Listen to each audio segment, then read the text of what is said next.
Okay, good.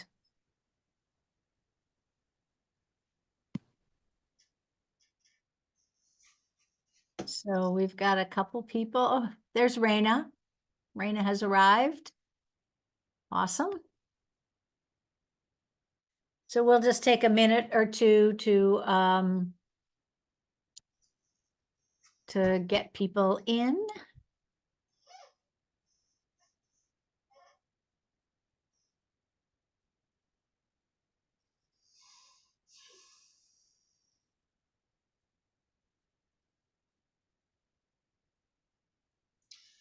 Hey, Rayna, nice to see you.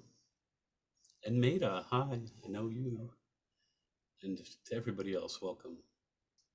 Yeah.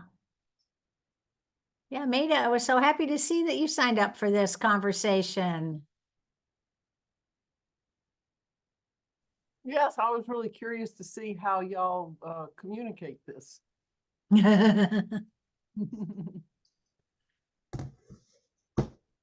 All right, so, oh, here, I can do this, can't I? Yes, okay. All right, let's give it another, actually, we probably can maybe get started.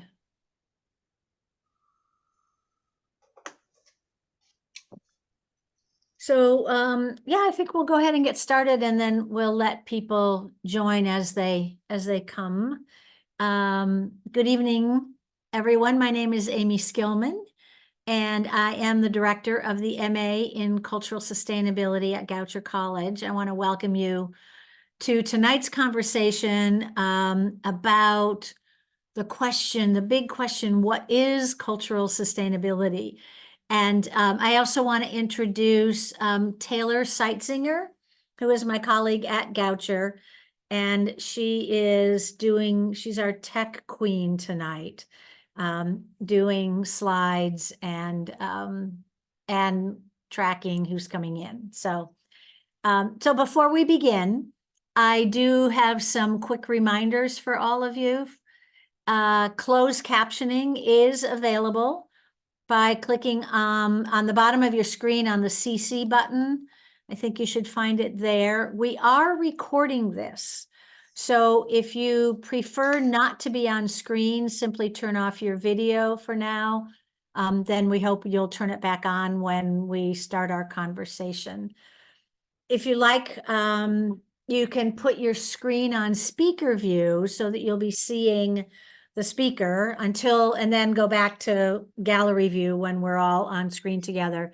Please keep your microphone on mute for now so that we can, so the speakers don't have any disruptions.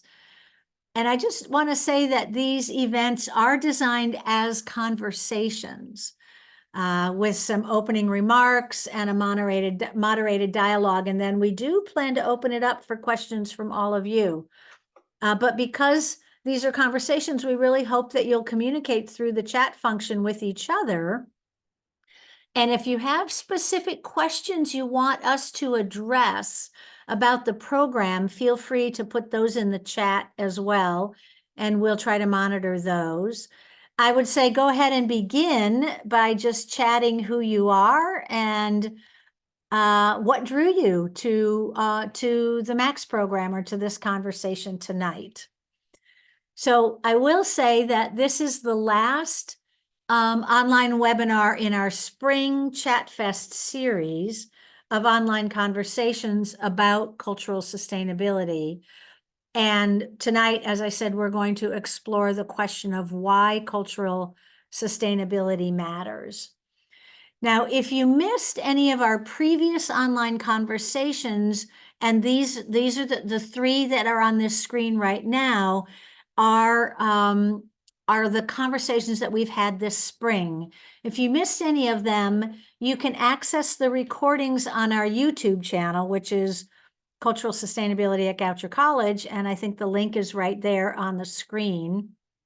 But I can also put the link in the chat in case anybody's interested in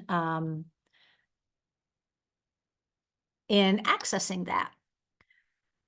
So also there, although this is the last Max seminar, there are still a couple more webinars from some of our other graduate programs.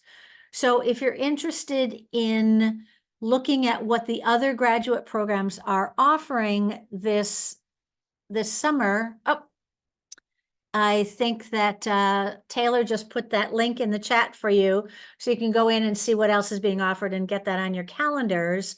And finally, we can post the link to the graduate program in cultural sustainability if you want to take a look at that. But we also will be sending this slide deck out to all of you who are here, so that the hot links within the slide deck will work as well. So our agenda for tonight includes a brief overview. I don't know, I'm hoping it'll only be about 15 minutes from me about the program itself. And then we're going to have a conversation with 3 people who are directly impacted by the program. Somebody who's a faculty member, the founder of the program and faculty member, somebody who is an alumna and also a faculty member, and then a current student.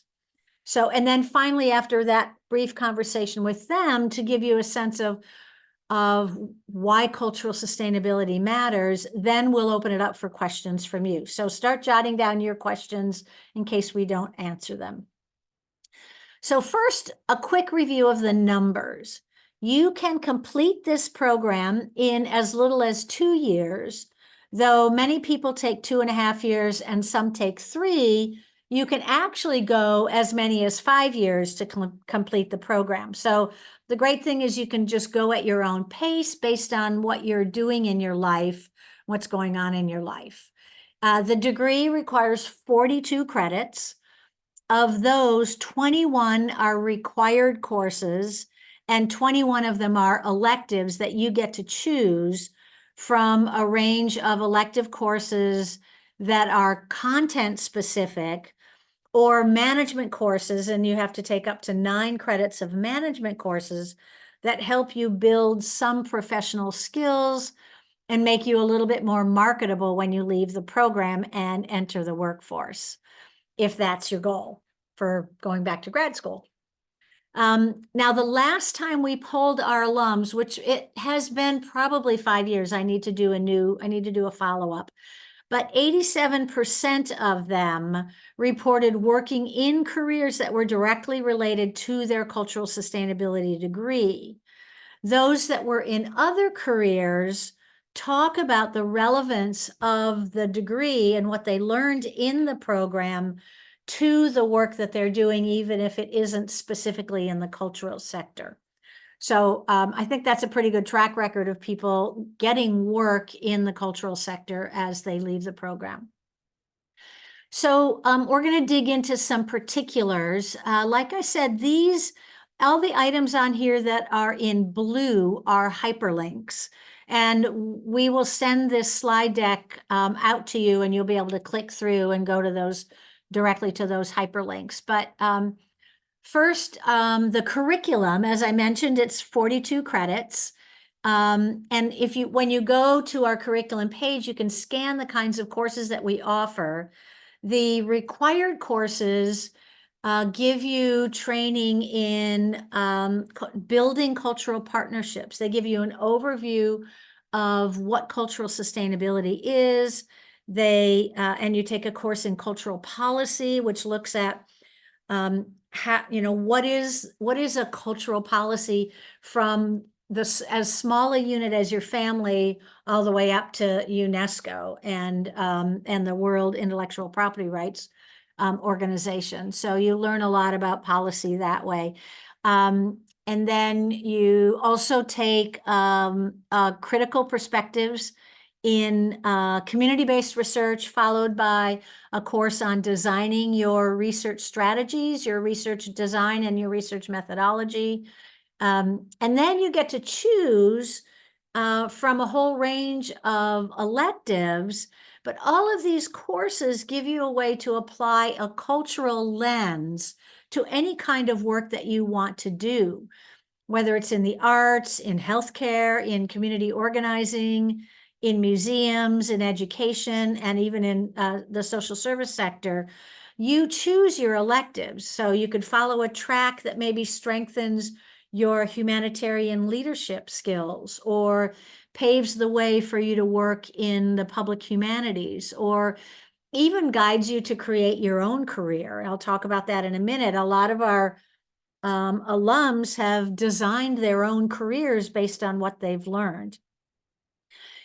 So one of the things that we really foreground in our program is an internship opportunity. We really like our students to have some credits applying what they're doing in some kind of a cultural advocacy setting. We have connections with some of the key thought leaders in the world of cultural sustainability, including the Smithsonian Institution, the National Council for Traditional Arts, the Maryland Lynching Memorial Project, Sandy Spring Museum, and the American Folklife Center at the Library of Congress are some of the partnerships that we've created so that our students can do internships there. But you can also identify an organization in your community where you want to work. Maybe it's a museum that you have loved going to and you would love to work there, and we can help you design and set up an internship possibility there. You can take up to 4.5 credits in either an internship or an independent study, anywhere from 1.5 to 4.5. And some students even do it over 2 semesters so that they can kind of keep that work going. So a little bit about our faculty. Our faculty are trained in the field, so they bring a theoretical perspective to this work, but they also bring a wealth of practical experiences right into their classrooms. So as students in the classes, you get to experience hands-on strategies for applying what you're learning right into the world around you. Our faculty are even bring problems that they're grappling with in the work that they're doing in the public folklore or in museums, and the students then help to kind of brainstorm that. In fact, we are working right now to create a course that is going to be it's an exhibits course, but we're going to connect it to the Sandy Spring Museum, and students are going to work with Sandy Spring Museum to actually begin to build a virtual version of that exhibition. So that's really excited. I'm excited about that. And then we also have a course with the Smithsonian, the Folklife Center, Center for Folklife and Cultural Heritage at the Smithsonian, where our students spend this semester getting to know and talking with many of the curators, the film and technology people in that office.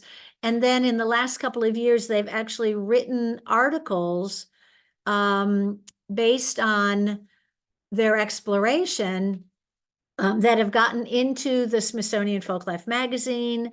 And some of them have worked to develop pieces of the exhibition during the Smithsonian Folklife Festival on the Mall. So we really try to connect you to those kinds of practical experiences. Some of our students, switching now to students, come into the program knowing exactly what they want to do, while others have a vague sense that culture is an important part of being human, and they're looking for guidance and some way to build a career that allows them to do that kind of cultural work. So we spend a lot of time, your classes are very small, so you have a lot of one-on-one conversation with our faculty to help you brainstorm the kind of work you want to do and to help you fine-tune how to go through the program so that you're building on the skills that you want. Our students range in age from fresh out of an undergrad program to people looking for second careers, people coming back to school after sending their kids off to college. So this range in age does a really nice job of intermingling the fresh ideas and, dare I say, idealism of younger students with the experiences of folks who've been out in the world for a while. And it really makes for rich and varied conversations in the class as a result of that. And as I said, and our students come from a variety of disciplines. Many come from anthropology, and folklore, but we also get students coming from community organizing or from women's studies or from public health, from social service organizations, from doing work with youth in urban centers. So they come from a whole range of experiences, and that just makes the conversations really rich. So the link that you can see here for the sample program timeline would take you to a nice graph that gives you an idea of what courses to take when. As I said before, most students finish in about 2.5 years. Oh, she's going to take you there. There you go. So you can see, oh, I'm so glad I changed the dates. So you can see that you would begin with a summer residency in July, and you could take 2 of the 3 required courses that are only offered in residency during that first residency. And then you switch, it's 9 days on campus followed by 3 weeks online where you finish up that course. And then you shift to a fully online course through the fall. In the winter, you might be able to pick up a management course, or I'll talk about this in a minute. We are going to be doing a field school in Nepal in next January, which I'm really excited about. And then you go back to fully online in the spring. And in the summer, you have opportunities for online courses. And then you would come back to the second residency. That would be when you would finish out those required courses that are only offered during residency. And then you would do the rest of your courses online, including your capstone or your final thesis. So our students do a lot of community-based projects for their capstones, and some of them also do a more kind of theoretically based academic thesis. So you have that choice.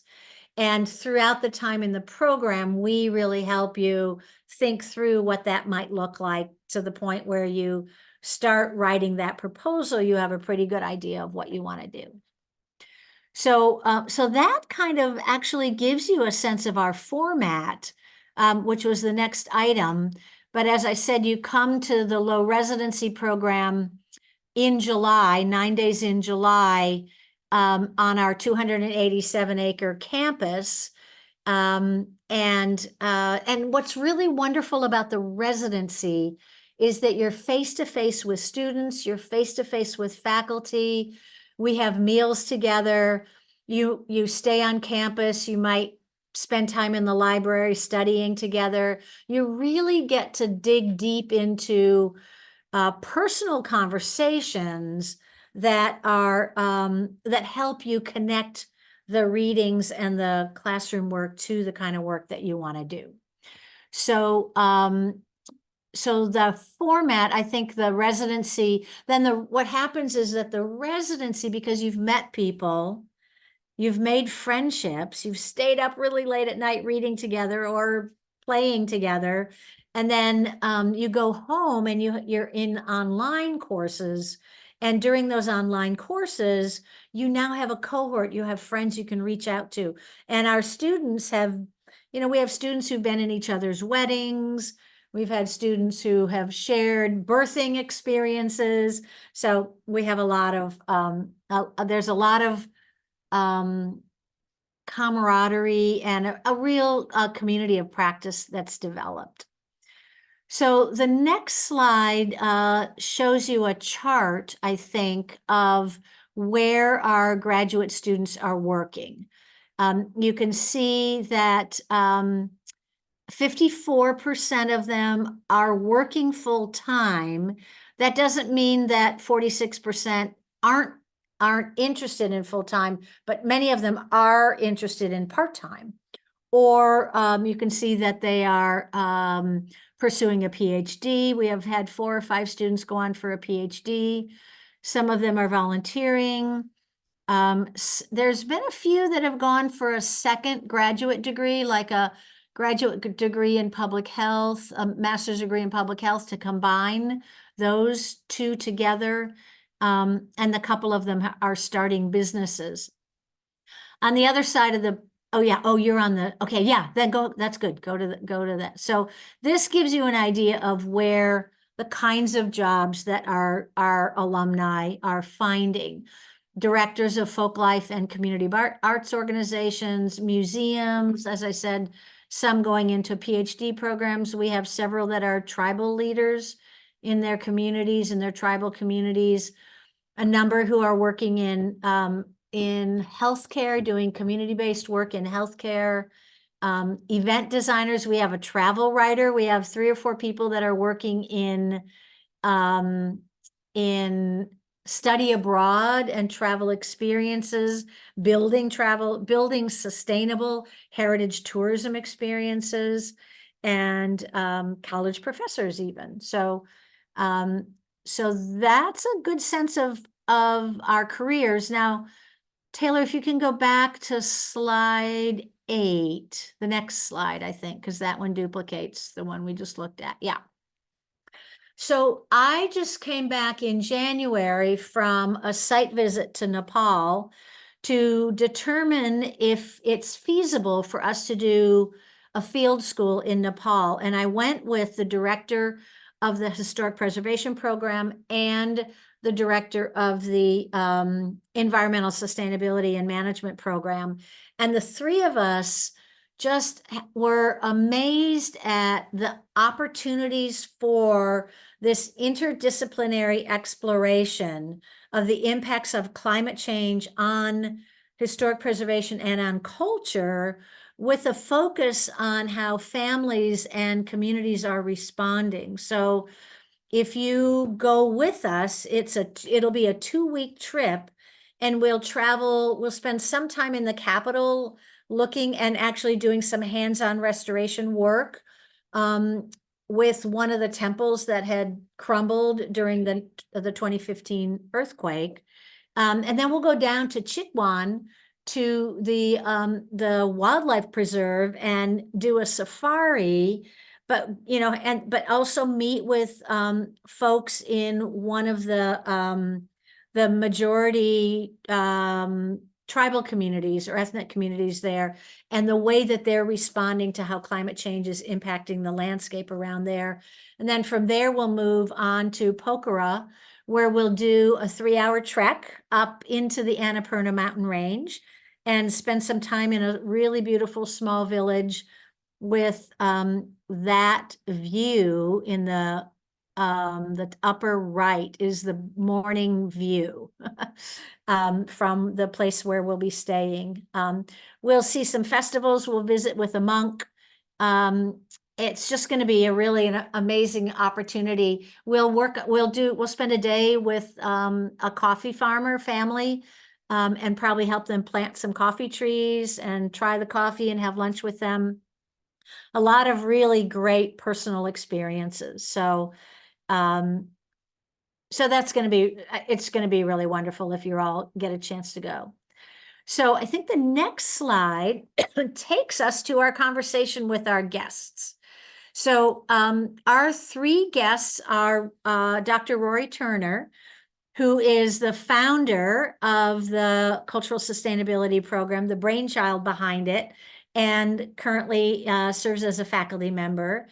And then we have Carol Brooks, who is an alumna from the program and has also been a faculty member teaching our cultural partnerships course. And then we have Rayna Russom, who is a current student working on her capstone, just about to dive into the capstone itself. She's working on her proposal right now, which she said in her in the chat I see. So let's begin by a couple of questions that I had sort of asked you to think about are, how do you define or understand cultural sustainability? And then also, why does it matter? So kind of heavy questions, but where do you want to start?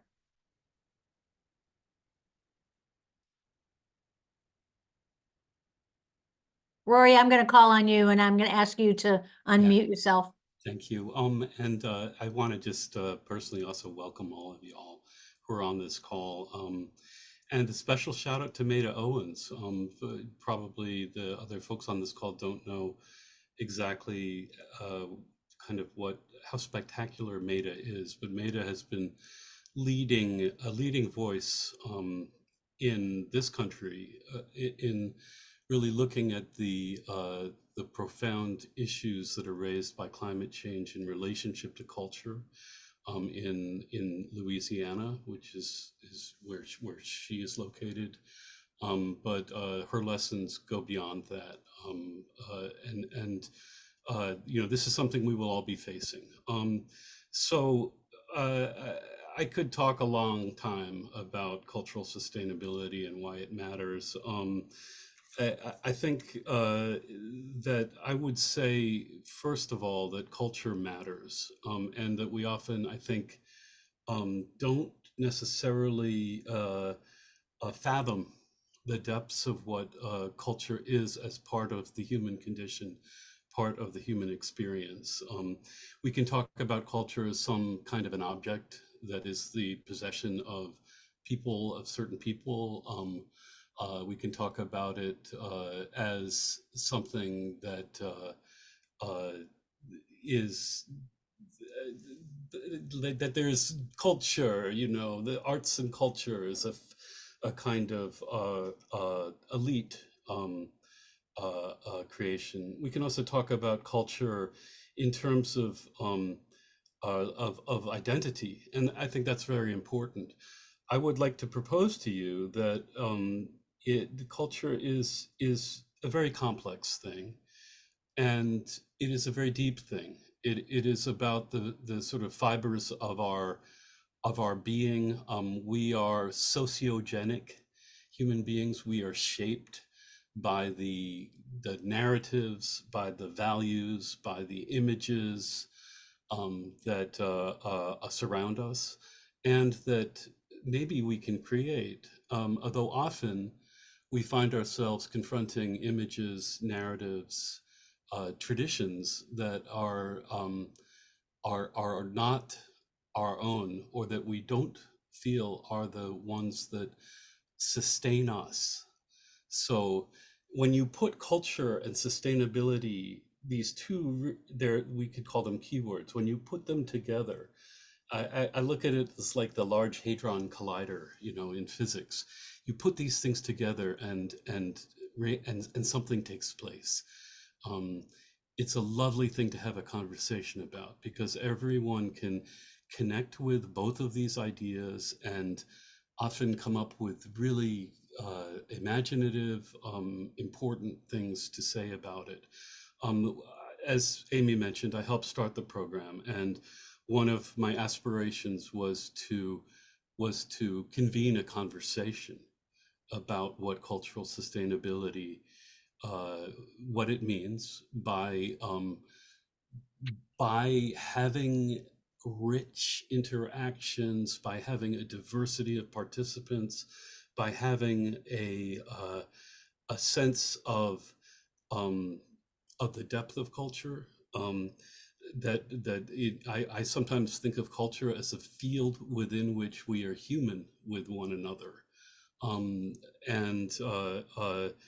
that we circulate these gifts that are beyond price with one another, and that it is, I think, imperative that we sustain those flows, that we make each other possible in our humanness, in the richly different and imaginative ways that people have made lives together on this planet. And in saying lives together, it takes me into this other part of culture, which is community. And so I came from a public folklore background, as does my friend and colleague Amy. And in that world, which is really sort of absolutely in kindred in many ways to cultural sustainability,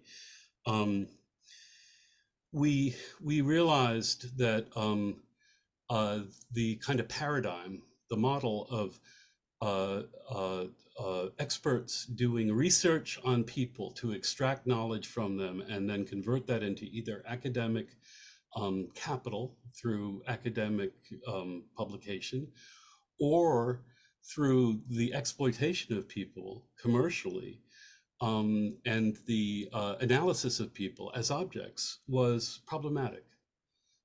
We feel that research is a creative act with communities.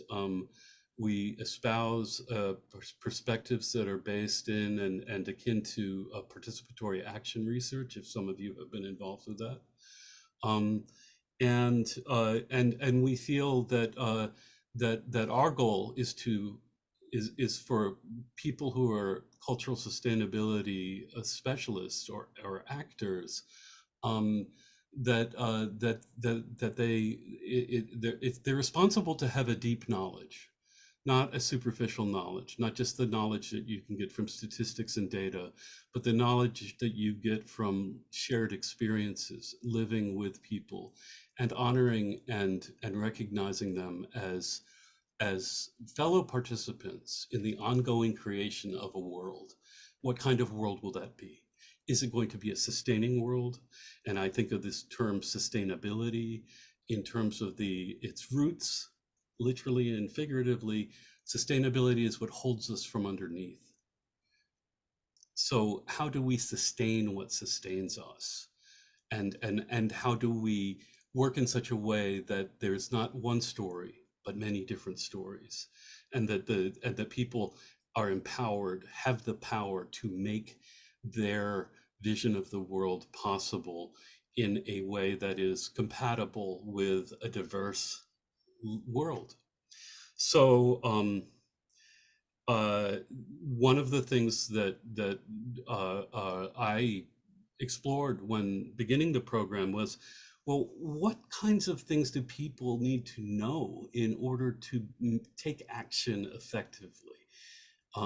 They need it's part of it is knowing how to create meaningful partnerships, um, partnerships that are not about looking down on other people and leading them from above, but about working shoulder to shoulder with people.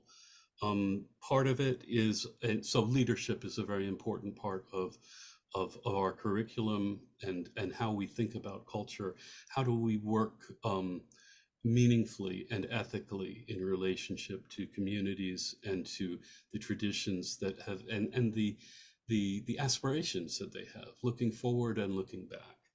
Um, we also realize that people need to have jobs. People need to work in meaningful ways that can sustain them. And so a big part of what we do, I would say, it's head in the clouds, feet on the ground. And the feet on the ground part is like, okay, how do you write a good grant proposal? How do you manage a budget? How do you communicate with people if you're working at a nonprofit or other kind of a setting? So there's curriculum that's very much about the nuts and bolts of taking action, and with geared to some extent to the kinds of work of existing institutions, but not limited only to that. So and thinking of new ways, new forms that can address the deep knowing of communities that we strive for our students to be able to engage with. Part of the learning in the cultural sustainability program, I think, has been the idea of incubating projects that integrate and put together what you're learning into something meaningful. Sometimes that's a thesis, sometimes it's a work of writing, sometimes it is a project. Sometimes, and you'll hear, I think, a little bit more about this, maybe from Rayna, and certainly with Carol. It's making something new under the sun, and trying to apply the principles, the ethical principles, the theoretical notions that result in a different way of looking at culture than the kind of received wisdom about it. We feel like this conversation that's been part of cultural sustainability, and what cultural sustainability means, is emerging and evolving in this program and around the world, and that it's very exciting. It's an exciting time for this concept and this attention to this intersection that is so critical and important to us. So we are a learning community. We are at our best. We are a community of, as one of the graduates said, it's an exquisite think tank. We what we do a lot is we talk about the work that each of you is involved with, and I think there's as much learning between the students as there is from the faculty to the students, quite frankly, and learning from the work that the communities are doing with the work that our students are doing with communities. We value wisdom, we value kindness and care, we value doing good work, and having a kind of reflexive awareness of the complexities of the world we live in, which has been shaped by things like colonialism, that has been shaped by things like racism and sexism, and looking to the past for things that sustain us, but also looking towards the future in new ways that people can exercise their fundamental right to create a world that has their stamp, their own participation as part of the world that they live in and share with those that will come after. So I'll leave it at that. Thank you, Rory. Always eloquent. Um, Carol or Rayna, either of you want to go next? Happy to jump in if that's okay. Sure. Um, and Rory, you took me on a walk down memory lane, you and Amy both. I sort of have, I'll be sharing perspective from the many hats that I've worn, becoming a part of the cultural sustainability program at Goucher College. First and foremost, when I came into it as a student, I was a mid-career, mature student. And I was aware I currently work, and I'm still working at the Baltimore County Department of Economic and Workforce Development. 25 years, can't believe that, Amy. Wow. And when I came into Goucher's program, it was because I wanted desperately to return to my roots that I had in the arts and culture, arts administration, dance. I have my background is in dance and the arts and performing arts. And I was going to look for a career when I transitioned out of public sector employment, where I could feel fulfilled again in that part of my soul. And when I came on the Goucher's campus to find out about the arts administration program, Amy grabbed and kind of looped me into her office and started explaining to me about this program that they had called cultural sustainability. And when I asked her to explain what in the world does that mean,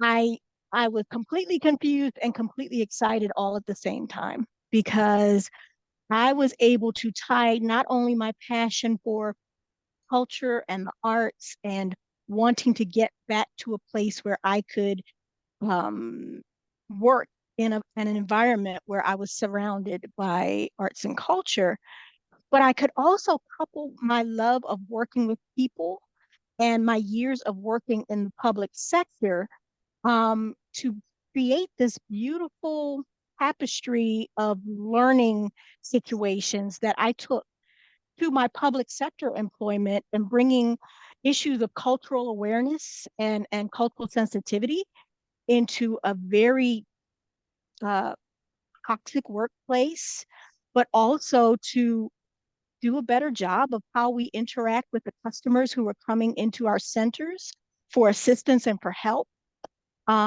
And just being a little bit more attuned to issues of identity, belonging, community.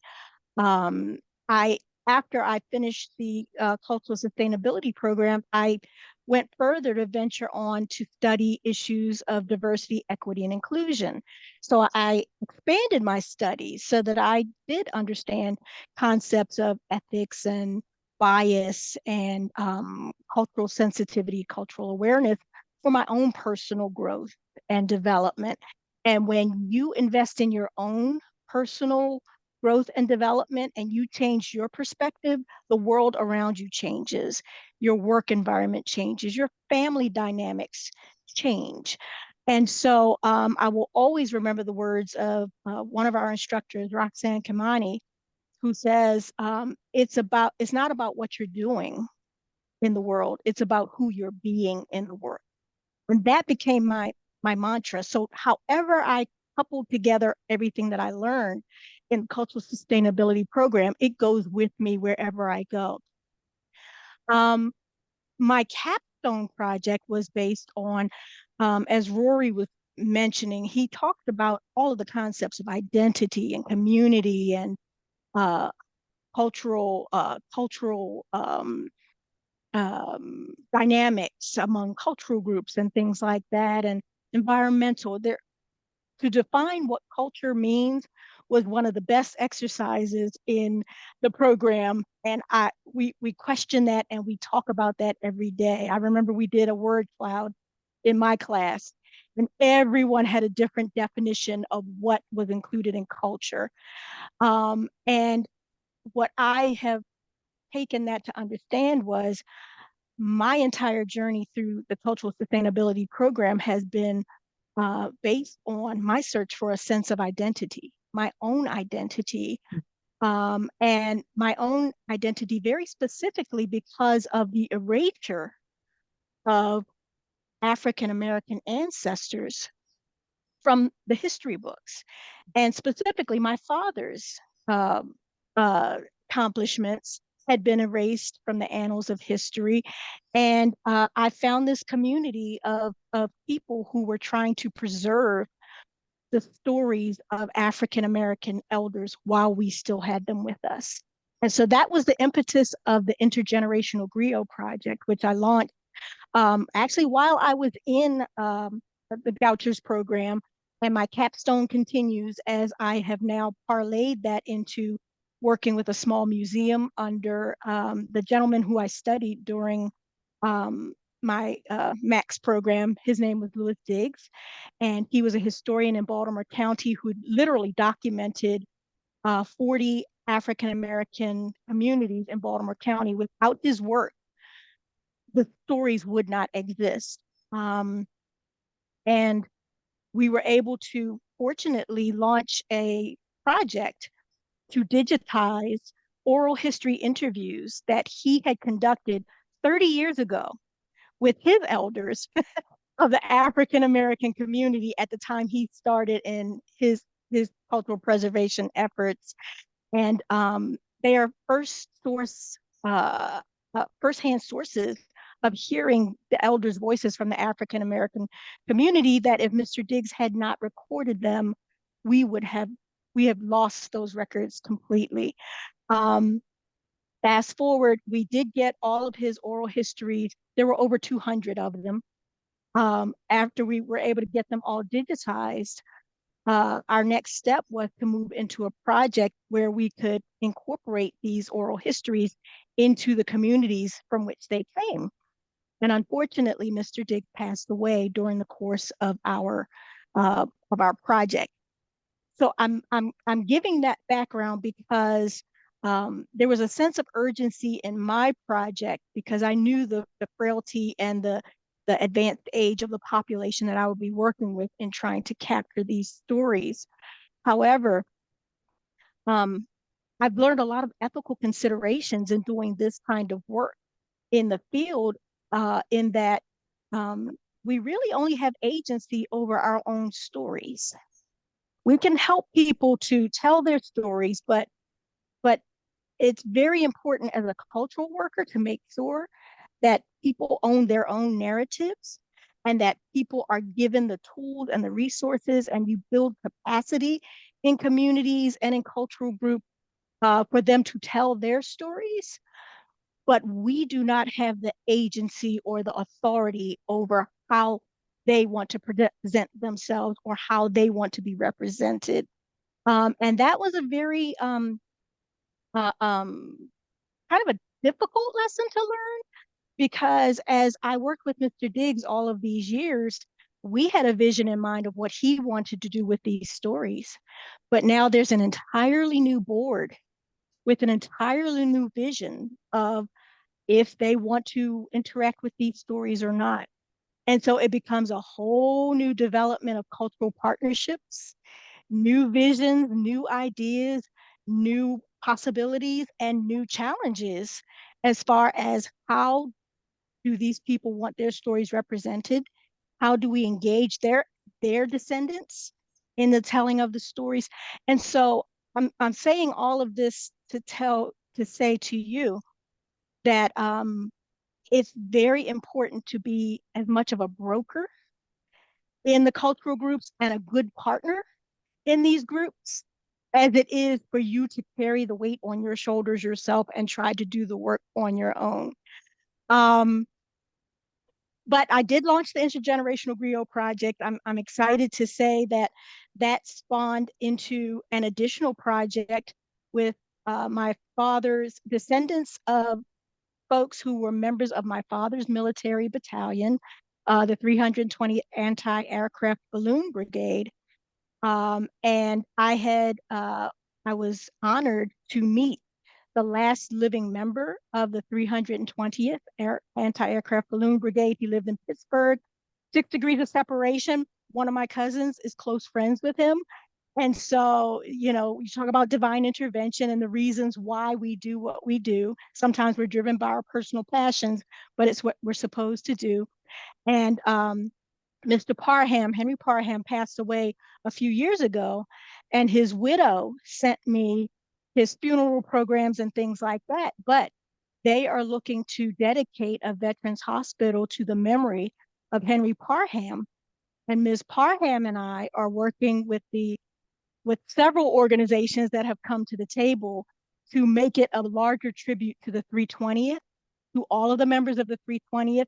And it's now evolved into a project to try to engage the descendants of all of the members of the 320th and hopefully become an exhibit that will be at the National World War II Museum and other museums wherever the descendants live. So it's become a very gratifying project, but it's also very much an entrepreneurial effort. So you also want to think about, as you're coming into the cultural sustainability field, not not all there's not necessarily job titles in the field of cultural sustainability. If you can work in a museum or work in the field or the realm of where you want to be, that's wonderful. But sometimes you need to create your own space and take charge of the vision where you want to see it going. And Goucher's program, between the instructors and my colleagues and the students who come in, create this incredible foundation to allow you to nurture ideas, but also know how to make them tangible, make them come to fruition. How do you fund them? How do you price yourself? And so I think there's another portion of the cultural sustainability piece. While you're learning the ethics and you're learning all of the concepts of cultural sustainability, you're also getting a really great foundation in how do I bring this vision to life, and how do I sustain the vision? So that's another really great reason to think about cultural sustainability and this wonderful network that will help and support you in your vision and your dream. Thanks so much, Carol. I Yeah. appreciate that. So yeah, we need to turn to Rayna and give you some time, and then hopefully some time for questions if anybody has any. Yeah, I mean, so much of what y'all said, Rory and Carol, is really resonant with my experience. And yeah, I kind of came to Max program as an artist. I was I think it was 48 when I started. Had sort of had a career in the arts. And kind of parallel to that, I grew up going to clubs um and for reasons that I now understand a lot better, but didn't really understand at the time, just beyond just an intuitive draw, like really kept maintaining connections with underground music and cultural spaces, like DIY culture. I'm so sorry. I have to go get the little charger for my computer because it just told me it's about to turn off because of the battery. I'll be back in 1 second. Okay, bummer. I hope we have some time to learn a little bit about the folks that are on this call. Yeah, I actually meant to invite people to introduce themselves at the beginning, and I just launched into what I was saying. I apologize for that. You So did. You did invite us, but it's hard. Maybe we can like share our cameras later on and talk a little bit, because that's what it's all yeah. about. Human beings, we're pretty cool when we're given it half a chance. Okay, I'm back. So yeah, I came into Max sort of with this combination of things. It was sort of like um, some kind of concerns that I'd worked on through my art about how music can model social structures and sculpture can model social structures. And then this experience of kind of like, into, like I said, my sort of mid to late 40s, like maintaining connections with what are intergenerational cultural spaces, but are so overwhelmingly youth cultural spaces. And I think the real thread there was that I had observed over the time that I spent in those spaces that there was kind of two things happening. There were people who would come to an event to be entertained, and sometimes a particular entertainment would draw more people. And sometimes, as a result of that person doing that particular entertainment would develop a career, which would sort of take them out of that, sort of cultural context and out onto a tour or into a relationship with a gallery. And that there was something about that process, which is all fine and good, that sort of seemed to interrupt something else that was happening. And the something else that was happening is a little harder to define, but it looked like people coming together in these sort of dark places at night where kind of the rules of daytime didn't apply in various ways, and learning ways to express parts of themselves that may not have been sort of like deemed acceptable during daylight hours, and meeting other people who were also doing that. So they had this sort of loose understanding of this is sort of a thing that's happening. And as I was getting older, I was becoming more and more interested in what kind of structures would nurture that, because I was familiar with the music industry and with the art world. And it was very clear, like, these are not nurturing that. And if anything, I think they may be undermining it. So what happened for me was a sort of very long journey of wanting to go back to school, thinking,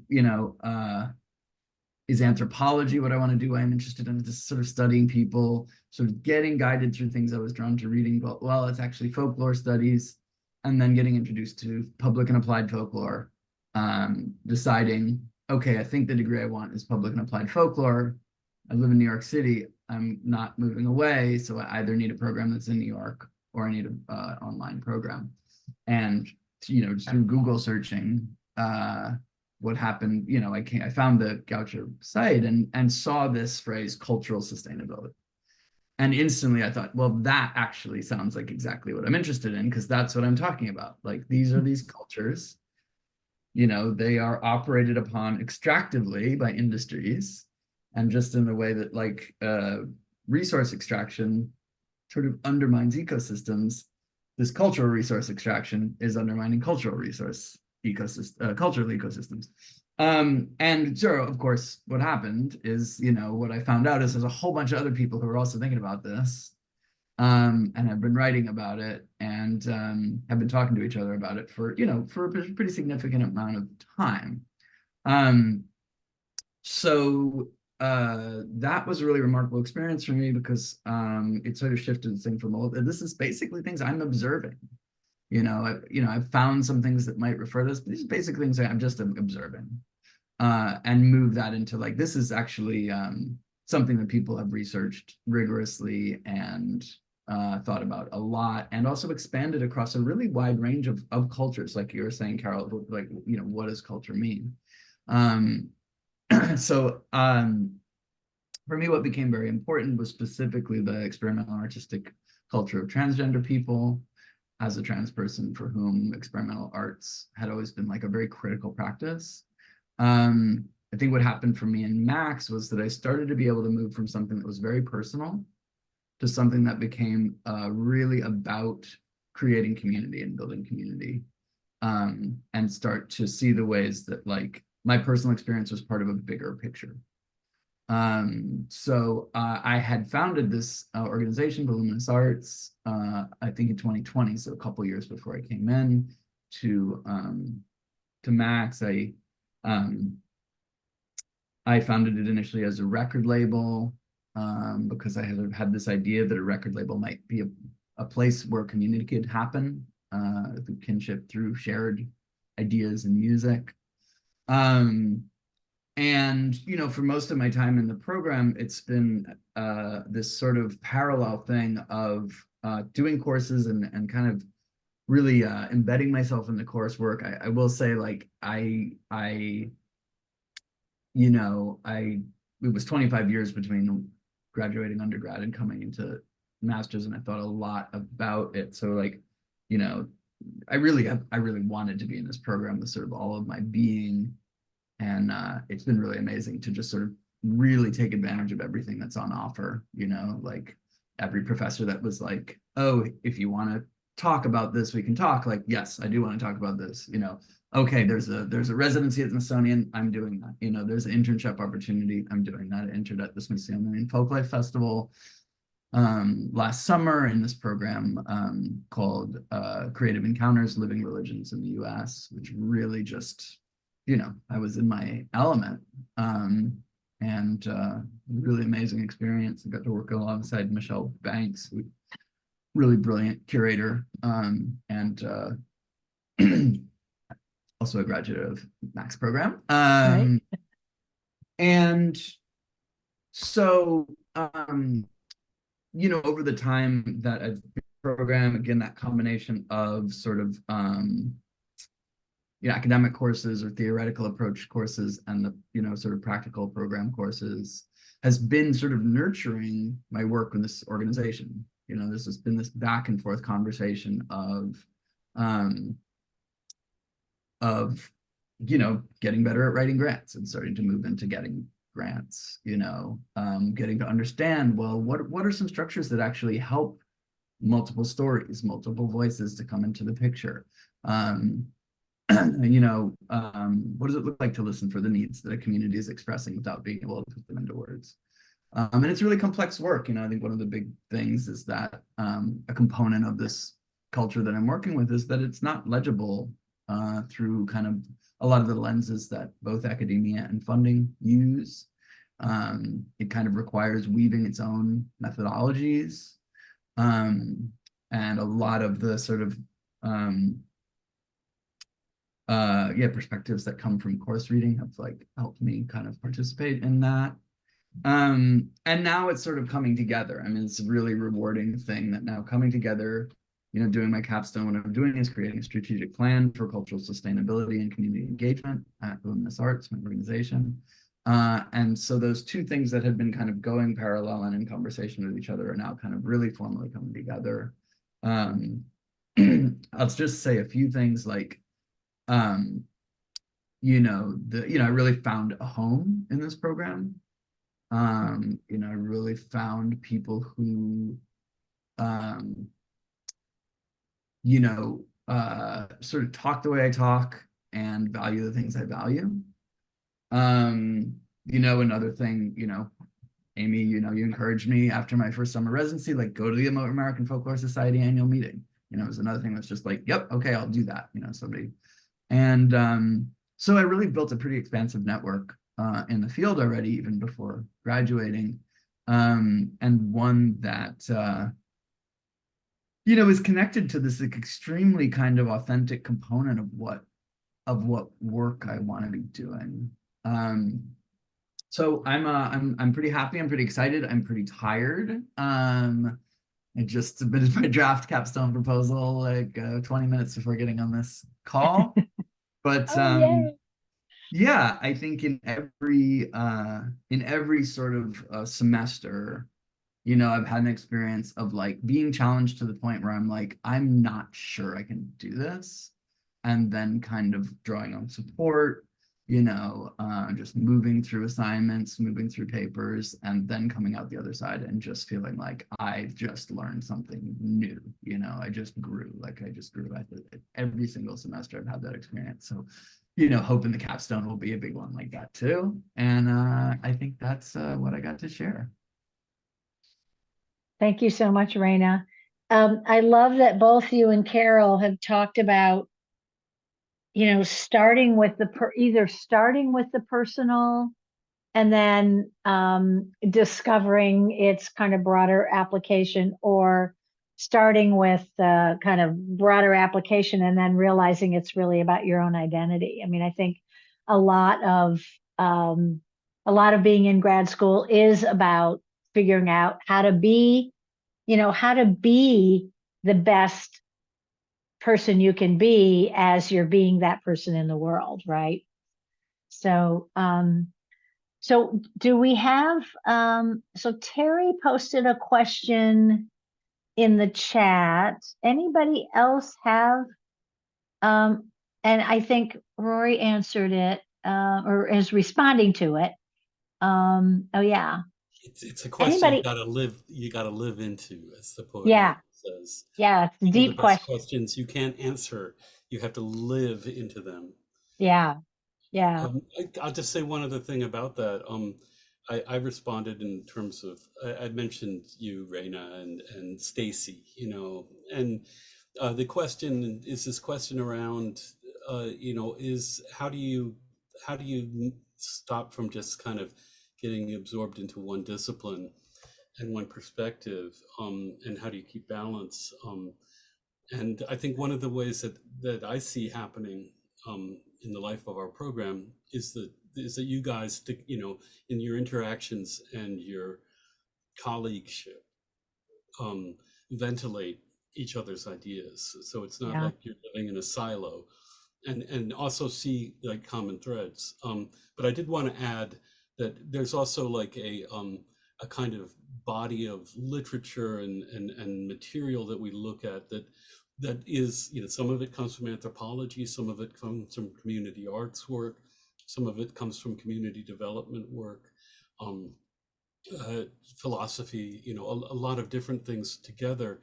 Our job is to sort of, it's not just about academic production, but it's about being guided by, a kind of lively mind to be able to take the kind of action that Carol's talking about, and to kind of let that sit, marinate, and transform, a world and a person. But hey, I wanted to ask, could people share their videos and we can like have a little chat, and I'd love to hear what you guys are working on. Yeah, I'll just quickly Don't be jump in and say shy. on the way to that. In terms of just Terry, your question, I came into Max really with like I've got all these different interests in all these different fields, and I have no idea. I know they fit together. I know these things are connected, but I've got no idea how I will like refine this into some kind of academic focus or project, and one of the things we're asked to do in the intro course in the first course is create this groundwork paper it sort of defines and identifies sort of what are our research interests, what are we doing, and like, I mean, Rory, you read mine. It's like I had to create an abstract Amazing. experimental structure for my paper because there was no Was it 3 way. rivers? There was no way to put it, and I kept thinking, well, I'm gonna have to choose something, I'm gonna have to give something up, right? I'm gonna have to say, well, I've got these 10 research interests, I'm gonna have to pick 2. And I'm really grateful for, yes, absolutely, those conversations with fellow students, with professors, really talking things out to people and realizing that there's something else that happens and it isn't that. What it is a gradual, just sort of like integration and kind of refining of a sort of set of research interests, but it isn't a matter of giving something up. It's a matter of sort of moving through the process step by step, like you said, Rory, like living through it until those connections start to become so alive that it becomes a focus. And I think, I think Carol gave a great example of how the capstone isn't the end of the program. It's the beginning of the rest of your work, right? Exactly. So you don't have to choose a capstone that brings all, I mean, you will, through the course of your time in the program, find these connections that you're talking about, but the capstone is the beginning of how you start to launch all those ideas once you've started thinking about how they work together. And I think it's also really important when you talk about, I love how you quoted the satisfaction of intrigue and keeping balance, because I relate that to my personal passion. My entire capstone and my entire journey was based on a personal passion project. I am still working for Baltimore County government at a time when the Key Bridge has just collapsed. And so my entire tenure with the MAX program, we have been going through crises, in crises mode. And so as a public servant, you also have to restore yourself because you have nothing left to give out. It's the same with cultural sustainability, if not more important, that you invest in as much time in your passion, especially in social justice and restorative justice and all of these things we're pushing back against.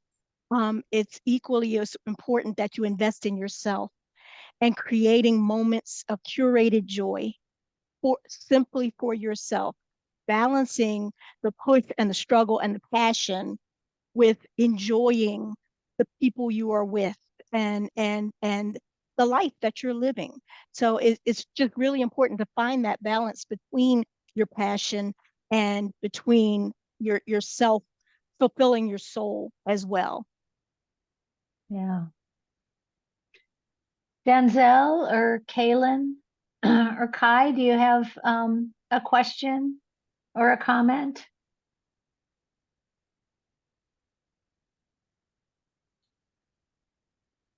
No question. Just wanted to really just introduce myself really quickly. Hello Hi, everyone. Denzel. Good to see you. Good to see you as well, Amy. Just want to introduce myself. My name is Denzel Stewart. I serve as the Assistant Director of Student Engagement here at Goucher College, but I also am a current graduate student within the Master of Historic Preservation program here as well.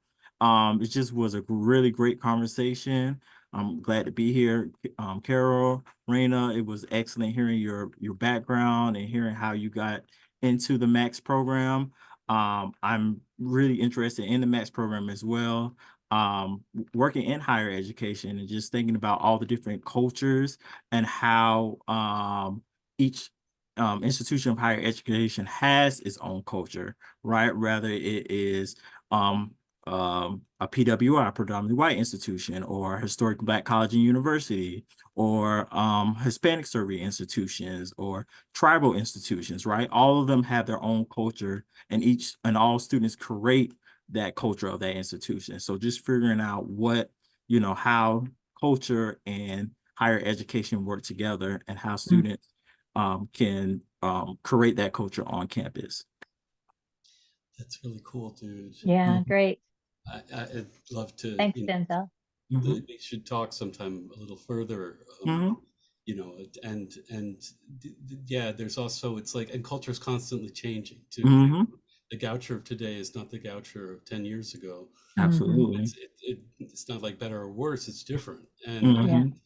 And you know that it's like, to know that, to really, you know, get your sense of like what's really going on, and it's Mm-hmm. not all, you know, it can be conflictual, there's contestation, there's a diversity and challenges. I mean, we know that, you know, especially in higher education with the recent, you know, what's been happening in Gaza, Absolutely. complexities Mm-hmm. of this. But you know, it's also, there are ways that the kind of the gifts of culture, things like stories and music, Mm-hmm.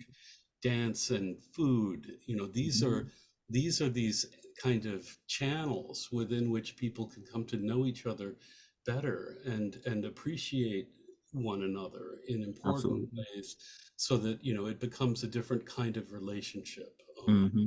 So anyway, thanks, man. Thanks for Okay. Yeah. You're welcome. So Kai had a question that I just want to address in the chat about how much time and space is available for practicum type of work compared to the more academic study of culture. And, you know, I think there's a couple of ways to answer that. One is that you have up to 4.5 credits that you can take as an independent study or an internship. So maybe you decide you want to do 1.5 of those credits as an independent study looking at a particular, you know, traditional medicine, European traditional medicine. I know that's your interest. And then maybe you find a 3 credit opportunity to work with an herbalist, right? That might that might be a real hands-on practical thing. But the other thing is that in the other courses, you know, you're not writing, most often you're writing a paper or exploring the topic through the lens of what you're interested in. So, you know, everybody isn't writing the exact same paper about the exact same, you know, how to build a festival or you know, I can't come up with an example off the top of my head, but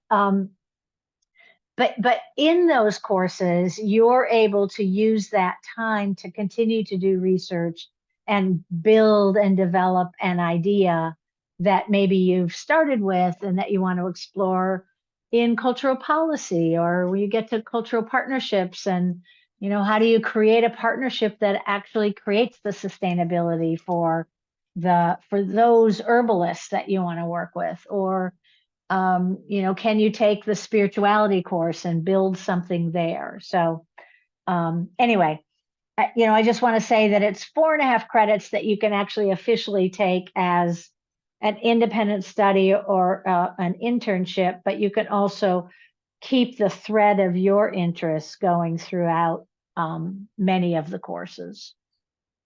Yeah, I was just going to make mention that my capstone is a perfect example of that, because in my capstone studies, was studying the community of historic East Towson, where Goucher now sits. And, you know, fast forward to 2023, 2024, Goucher is actively engaged and involved with that community's efforts for preservation, including the Hallowed Ground Project right on Goucher's campus. And so some of these threads have been running for multiple years, and just bringing more partners to the table and more voices to the table to explore it. So it's a great opportunity also to kind of suspend your assumptions about other communities. Sometimes we go into the projects having an assumption that there's a common thread.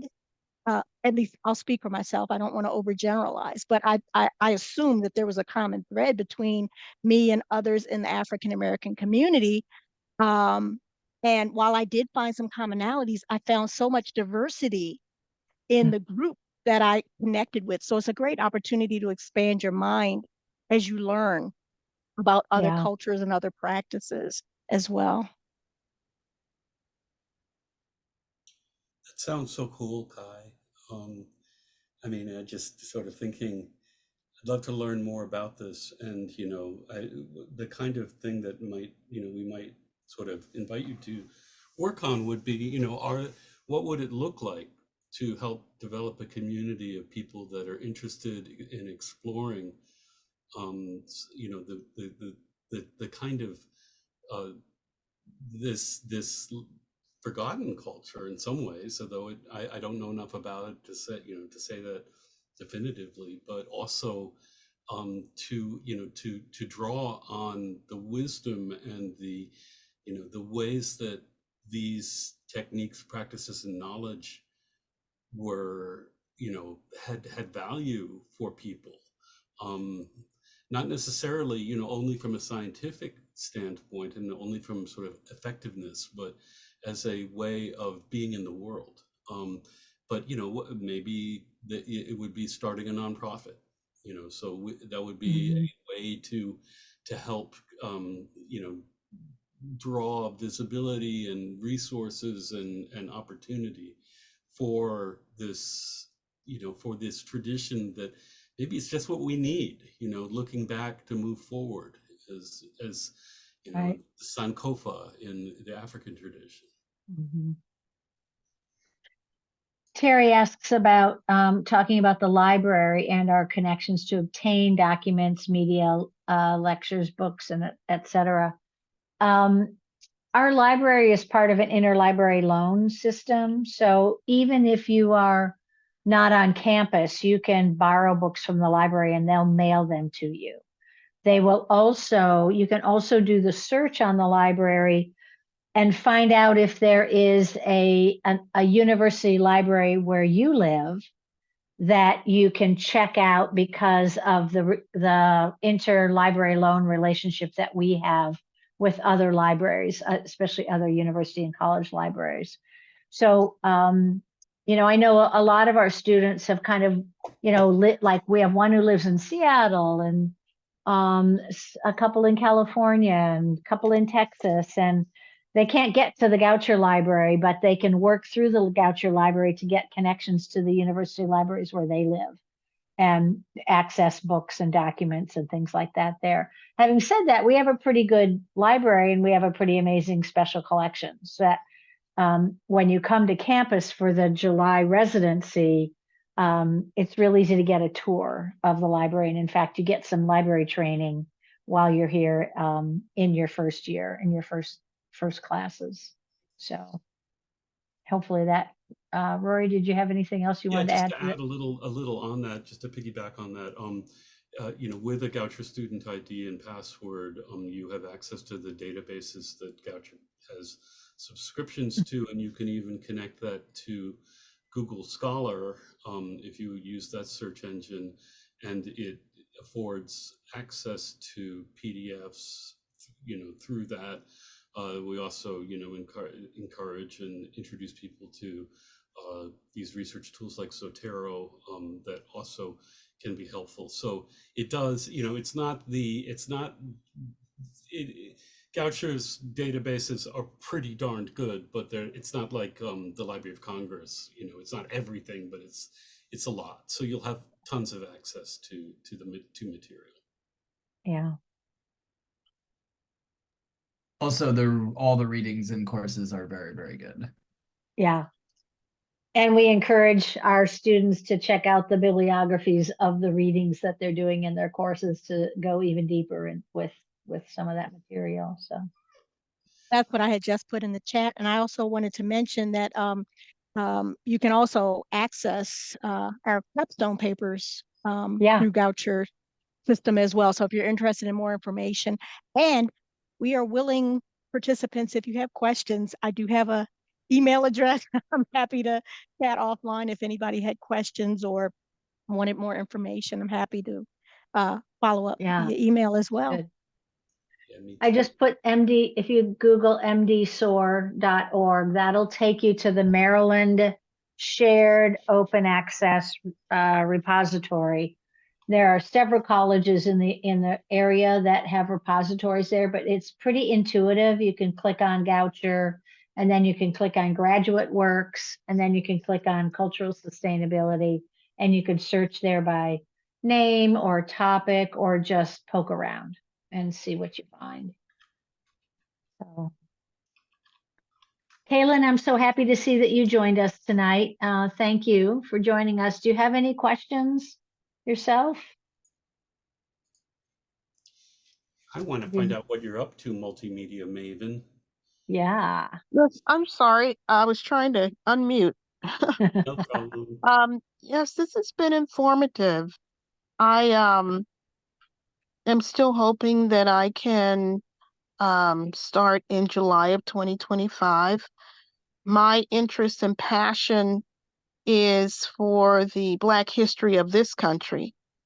And so, I'm very interested in things that we don't see in our history books. And, Yeah.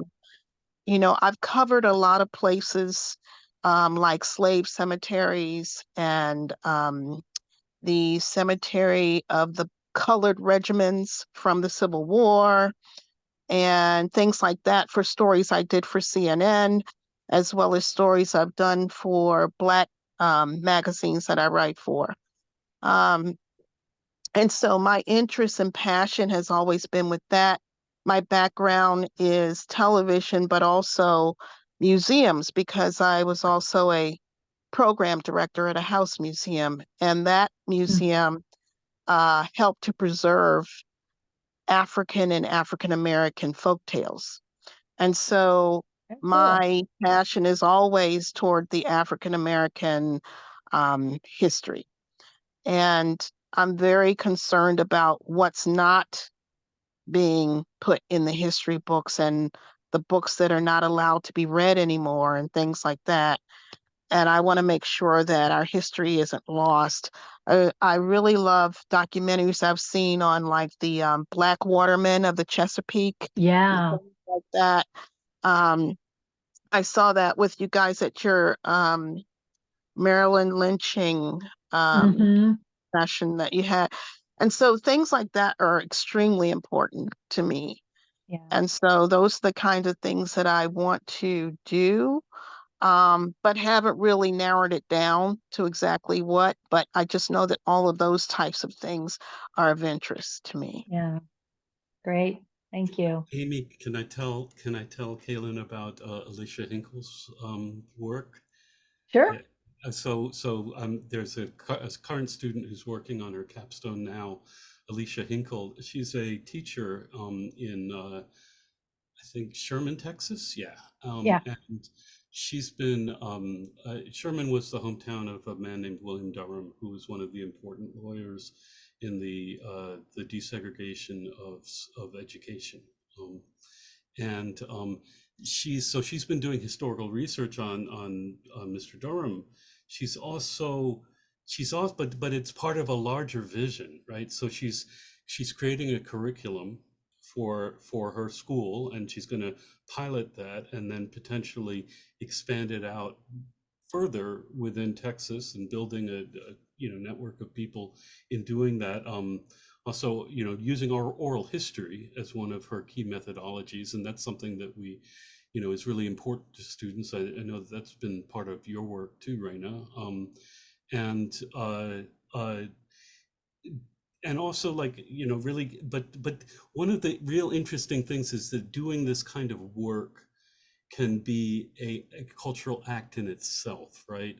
It's not just that there is a cemetery, but it's like how to actually create a sense of participation, knowledge, and excitement, sort of excitement of the mind and excitement of the spirit around these things. So how to use this material and this history as a way to bring people together to help strengthen the kind of communities that people have with one another and with those that have gone before. So Alicia's great. If you end up joining us down the road a little bit, connect you with her.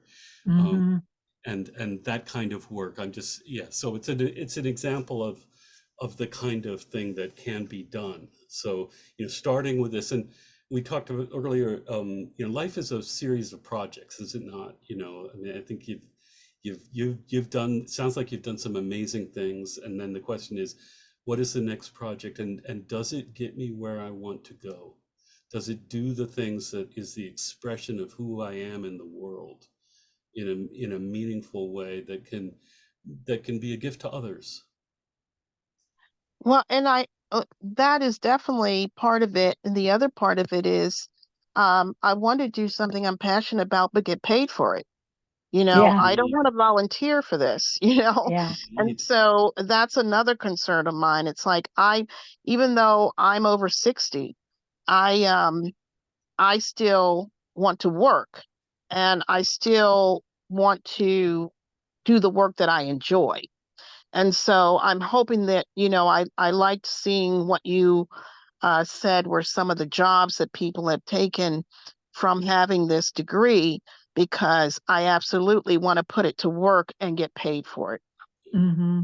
Well, you've got a lot of skills and Yeah. tools, it seems to Yeah. me, and this could be like a kind of complementary piece of your what you bring, that I can imagine would be very attractive to a lot of different organizations, certainly things like museums, as you mentioned earlier. I hope so. I have had some I guess concerns about being this age and not really being looked at in Yeah. terms of my resume. I have a really good resume, but I feel like my age is an issue. Yeah. And so that's a concern of mine. And I don't want to put the effort into getting this degree and then find that it's still not working for me to get work, Well, so. you do have I've seen your resume and it's very impressive, as I think I mentioned to you when we talked. And so what I could see is using this program to fine tune, like, I don't know, a consulting, like, consulting framework for how you would go out and do the work based on all of the years of experience and knowledge that you do have. It's almost So, the premise of the intergenerational griot project, and you're speaking my language. This is exactly where I am right now, anticipating mhm. retiring from Baltimore County government, but right now that's how I'm supporting myself as I'm working on these community-based projects. And my role has been to seek grant funds, because there's lots of money. Well, let's say under this current administration, there's lots of Mhm. money being funneled into these types of projects, especially oral histories, community-based remembrance projects, and all of that. But the expertise I'm trying to bring to the table is bringing all the partners to the table to create a fundable project to bring the resources in. However, that connection with the museums, that's where I'm struggling now. And so I'd love to talk with you offline, because there's a lot of momentum and a lot of buildup around this. And I think sometimes just having the right connections can be your foot in the door in a lot of these Yeah. situations.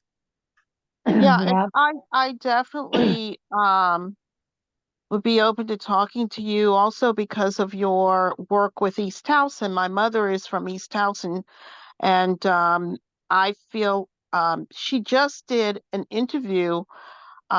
We just found out about it on Saturday. Some Morgan students came to the Lutherville Colored School to interview some of the elders of East Towson, and we found out about it like 2 days before it happened. And I took her out there, and they did some interviews, not only of the people who went to that school, but to Carver, Okay. Oh, which yeah. was the colored school as well in Towson. Yeah. And Was Nancy so, Goldring a part of that project? yeah, yeah, Northeast, I yeah, remember the name Goldring. right. I remember that. He's So, amazing. so Um, we've been working really closely with Nancy. As a matter of fact, I worked with her okay, grandmother, who was the mayor of East House, and Adelaide Bentley, as part of my capstone as well. okay, Um, And what I'm hoping to do is, among those 200 recorded oral history, uh, digitized histories that we have, I'm hoping that we can go through those digital histories and see if there are any from Towson. so that we can Mhm. incorporate it into the Freedom Trail project that they're trying to put Oh, together now. awesome. Wouldn't it be wonderful to stop at the house where a person used to live and hear their voice telling their stories? So Absolutely. And her I'm house is hoping, still standing. yeah. So, there's so many degrees of separation. So I'd love Yeah. to connect offline. Well, I'd you love to two definitely your need work. to connect. Kaylin, I don't know if you saw that Carol put her email in the chat. Oh, okay. Thank you. I'll check that. So you can grab that. It's actually just carol.brooks@goucher.edu. Okay. Thank you. So I'm mindful of the time, and I'm so appreciative of you all being here tonight. We will send you a link to this recording in case you want to listen to it again. We'll also send you the deck of PowerPoint slides that I showed at the beginning that have some links. But you can also just go right into the Max page and look at a lot of stuff there.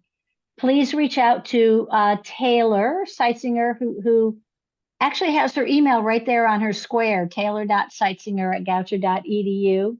There she is. She is our graduate admissions advisor for people interested in graduate programs. And she can help you through any admissions questions that you might have, if any of you have those questions. And of course, I can help you. So Terry, is it Waller or Walker? Because I've seen both. That says Waller. Walker. Okay. Waller. Oh, Waller. Okay. Anyway, please reach out to either Taylor or myself if you have. I'm happy to talk about the program some more. And then you also have Rory and Carol and Rayna's contact information if you're interested in following up with any of them. And Rayna, Carol, and Rory, thank you so much for being here tonight. And Taylor, thank you for all of the behind the scenes stuff. And I hope to see all of you. Please reach out. Thank you It so was much. nice meeting you Great. all. Nice to meet you all. Okay.